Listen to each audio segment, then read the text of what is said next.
Is the Elden Ring DLC too hard? That's been a huge drama in the scene right now, with people saying it's too hard to even care or be fun. You know that it isn't fair.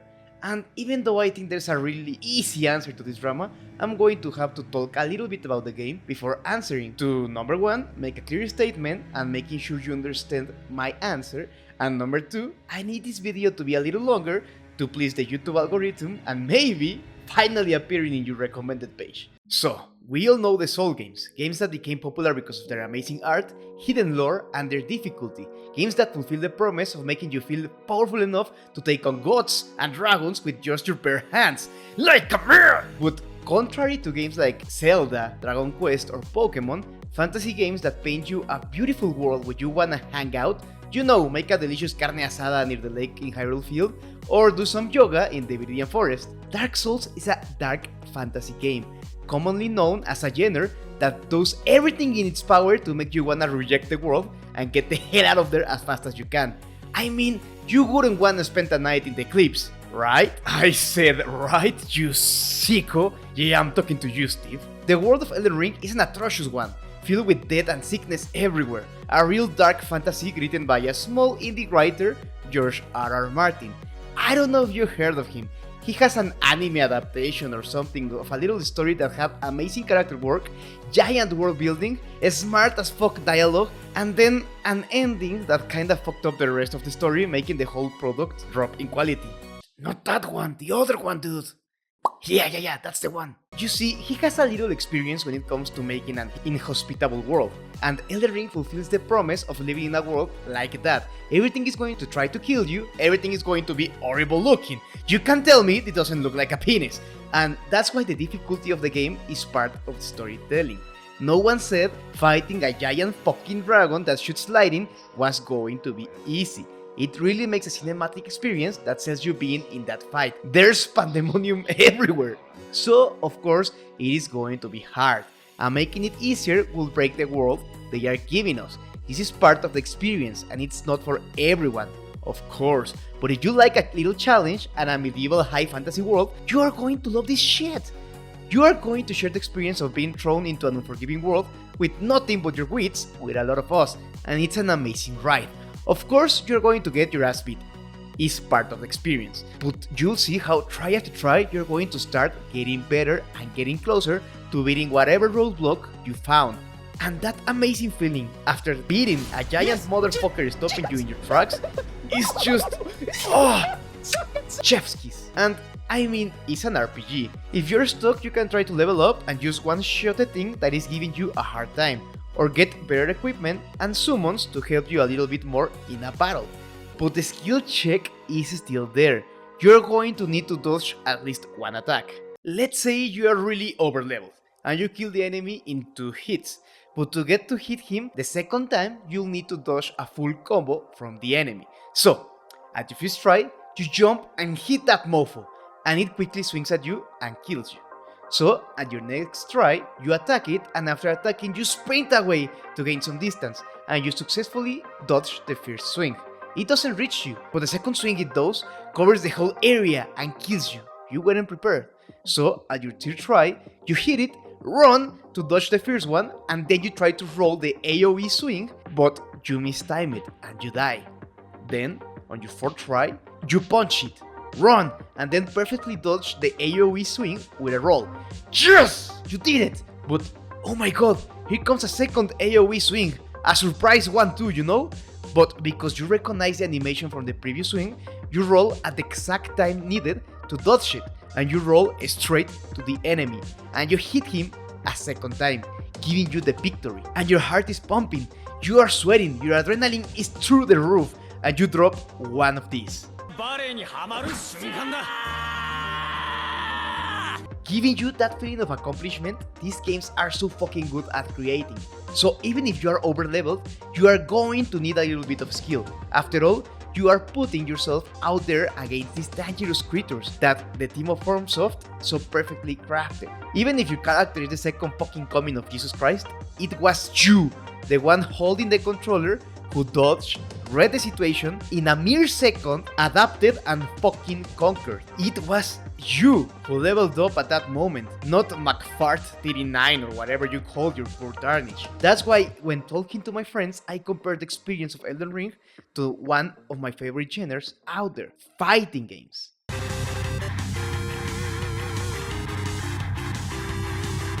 Fighting games are really hard to get into because if you lack knowledge or experience in them, you are going to get your fucking ass whooped.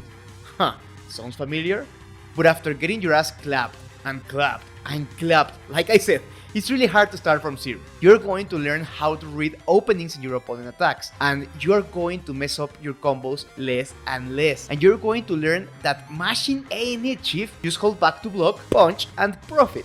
And even if you keep losing, when you make a full combo from start to finish, or when you counterattack your opponent because you're starting to learn your matchups, it feels fantastic. Because it is not your character leveling up, it's not your character skin or your armor or whatever, it is you again, the one holding the controller. That's why going to tournaments or watching Evo feels like a fucking tournament arc in an anime. There are stories being told. Even if it's King K. Rool fighting against Mega Man, it feels like it is you against your opponent inside a ring, playing mind games and demonstrating the skills you acquired in your training arc. That's why Elden Ring feels amazing to play. You can feel yourself getting better at killing enemy bosses as regular encounters late in the game, like it's nothing, like if their first interpretation didn't pound your cheeks and put you to rest in the double digits. And every single bit of information you get from each fight comes together in the rest of the game.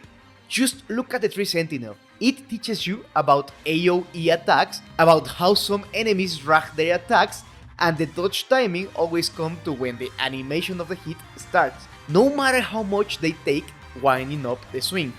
And that will help you with future fights. And even though your character levels up, it is you, the one that is wetting your feet and becoming a problem for the enemies in the lands between. Making everything fair, because each enemy is designed to teach you how to deal with different attacks that bosses will use. And you may say, okay, but the DLC is just not fair. Everyone one-shots you, they don't stop attacking, it's just not fun. I'ma put it this way. I never completed a Souls-like or Soulsborne game, and I'm more than 80% done with Elden Ring. If I can do it, so can you. And I mean, I'm kinda skilled in video games. I rock in Risk of Rain. I was top 10 in Smash where I live, and I finished I Wanna Be the Guy. Yep, I beat that fucking unfair shit. That shit was unfair, not like these games. But I have a friend that sucks at Valorant, sucks at Smash, sucks at even volleyball. This guy missed the day where Jesus gave away the skill points on Bird. To put it lightly, he's only good on League of Legends. He's a walking, skillless red flag. He's a regular, everyday, normal motherfucker. And this guy, this squirt, beat it, Elden Ring, and the DLC at 100% without summons. If this skillless guy can do it, hell, if I can do it, everyone can do it. It's just the fact that you actually need to try to get better, learn from each death, instead of just trying to find the way of more convenience, and use the minimum amount of inputs to win a fight that is supposed to be hard and put your skills to the test. It's okay to have a game that's difficult. It's okay to have a game that challenges you. I always put the games I play in the hardest difficulty, unless it's a permadeath one because I'm not that fucking crazy.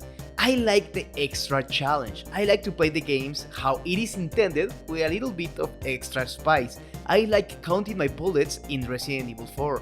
I like not being able to hit through the walls in The Last of Us. I like getting my shit beaten in Risk of Rain. But like I said, if you don't like games that challenges you to this extent, to the place where you are sweating and your hands hurt because it took you 3 hours to beat a fucking challenge level in Doom Eternal in the hardest difficulty, these games aren't for you. I'm sorry, but it is okay. And you don't have to do the meta builds or do it summonless.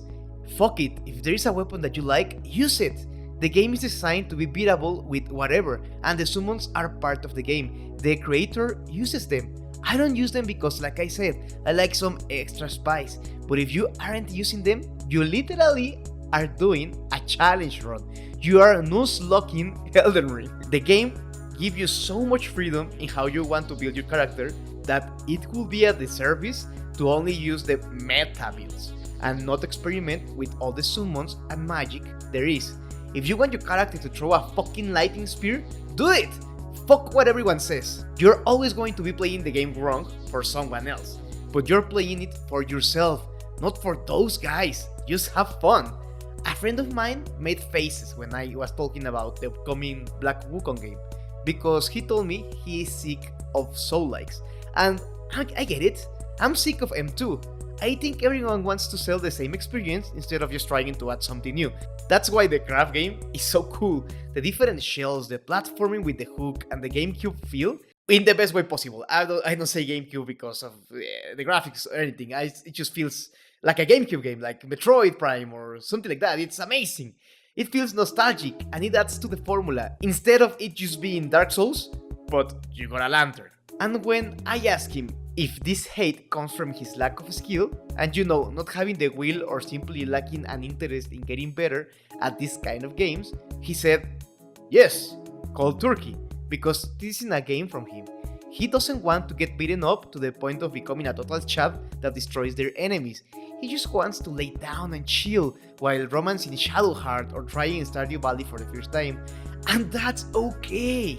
Just don't come crying when you decide this game isn't for you, and now you want it to be more accessible. These games shine in not being accessible. I respect the fact that they teach you fucking nothing and let you get lost and get your butt beaten. And if you wanna get the lore, well, fucking read. All you're gonna do in our game, at the time you have the controller in your hands, is fucking fight for your life. A reckless abandon of a player in a world like this is something I've been craving for a long time. I don't want Pokemon holding my hand, or a game like God of War that makes me punch the same enemies over and over again just to take me to a different cutscene. I want a game like Breath of the Wild or the Souls games that put me in a fucking world and let me play the fucking game. That's why games like Fear and Hunger exist. A game where you have no information at all, and just by trial and error, you're going to learn more and more about how the game works and what are you able to do with what the world gives you. That's why I'm making a video of my dream Pokemon game. I want a game where not everything is spelled out for you. Let me get lost in the world. Let me find a way to catch Pokemon or explore the fantastic world you created by my own. I don't need a game dev dad to hold my hand. I'm a big boy and I want big boy experiences. That's why I praise games like Tears of the Kingdom and Elden Ring. To put it in a way weebs will understand, is putting you in a new world where you are going to learn the rules, your new abilities, and get stronger by yourself instead of being fucking spoon-fed. So, to answer the question, is Elden Ring too hard? Yes! And thank the gods for that. We need more games like these, like the Helldivers developer said. A game for everybody, it's a game for nobody. Never mind, this game is bullshit!